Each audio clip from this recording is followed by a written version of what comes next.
रेवाड़ी की रैली यादगार रैली है 2013 की। प्रधानमंत्री पद के दावेदार का उद्घोष हुआ था सेना के साथ ही। और तब मौजूदा प्रधानमंत्री नरेंद्र मोदी किस तरह से चीन और पाकिस्तान को लेकर बोल रहे थे, सरकार को घेर रहे थे, आप याद कर सकते हैं।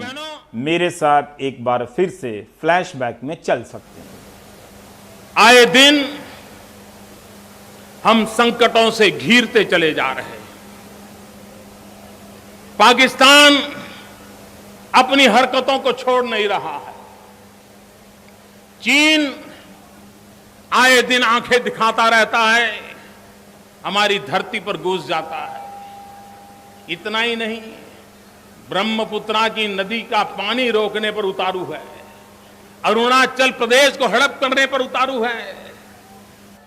देश अगर सामर्थ्यवान होता है तो न चीन भी आंख ऊंची कर सकता है, न पाकिस्तान आए दिन हमें परेशान कर सकता है। तब तो इस भाषा पर खूब तालियां बजी। रेवाड़ी की रैली में कौन लोग आए थे? मंच पर जो लोग मौजूद थे वो सभी सेना से रिटायर हुए बड़े जनरल थे, अफसर थे। और मंच के नीचे जो लोग थे वो सेना से ही रिटायर हुए हमारे जवान थे। तो पूर्व सैनिकों की मौजूदगी में चीन और पाकिस्तान को लेकर सरकार को घेरना, रणनीति के सवालों को लेकर सरकार को घेरना और यह भी बताना कि सेना में अधिकारियों के कितने पद खाली हैं, रैली में इसे किसी ने इस तरह से नहीं पेश किया कि ये राष्ट्रीय सुरक्षा से समझौता है। तो अब क्यों राहुल गांधी के पूछे गए सवाल को कहा जा रहा है कि ये राष्ट्रहित से समझौता है? अभी ना तो राहुल गांधी ना ही कांग्रेस के सांसद लद्दाख की तरफ रवाना हुए हैं जांच करने के लिए कि सरकार जो कह रही है वो सही है या नहीं है। अब आप इन खबरों को देखिए जो कह रही हैं कि भाजपा अध्यक्ष के तौर पर गडकरी ने 2010 में 5 लोगों की एक कमेटी बनाई। इसमें भगत सिंह कोश्यारी, राजीव रूडी, राजन सुशांत, निर्मल सिंह तापिर गांव लद्दाख गए थे अप्रैल 2010 में।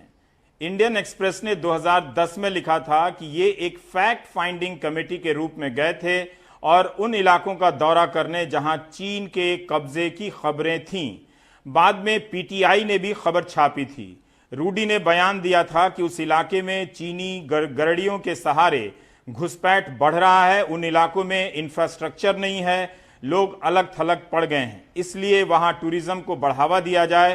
कहा था कि चीन जिस तरह से घुसपैठ कर रहा है वो चौंकाने वाला है, बिना जंग के ही चीन ने घुसपैठ कर ली है। वो दिन कुछ और थे जब बीजेपी के सांसद टीम बनाकर जांच करने सीमा पर जाते थे कि सरकार सही बोल रही है या नहीं।